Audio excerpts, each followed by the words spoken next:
জঙ্গলমহল বলরামপুরে টোটোতে করে গরু পাচারের ছক ভেস্তে দিল এলাকাবাসীরা। গ্রেপ্তার দুই। পুরুলিয়ার বলরামপুর ব্লকের তেতলো গ্রামে পুষ্পা সিনেমার কায়দায় টোটোতে করে গরু পাচারের উদ্দেশ্যে রুখে দিল গ্রামবাসীরা। মঙ্গলবার এই ঘটনায় এলাকায় ব্যাপক উত্তেজনা ছড়ায়।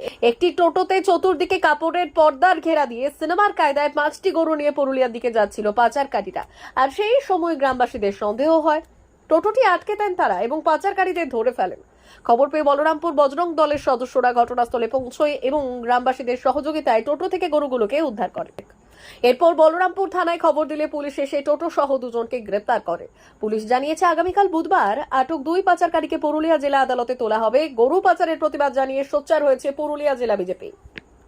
আজকে যে ঘটনা ঘটেছে আমাদের বলরামপুরের পুণ্যভূমিতে এর তীব্র নিন্দা করছি এবং এর প্রতিবাদ আমরা যখনই তেতলো গ্রামবাসী আমাদেরকে ফোনের মাধ্যমে খবর দেই যে টোটোতে করে অবৈধভাবে গোমাতাকে যেরকম ভাবে নিয়ে যাচ্ছে বোঝাই করে, আমরা তেতলো গ্রামবাসী সেটাকে আটক করে এবং আমাদেরকে খবর দেই।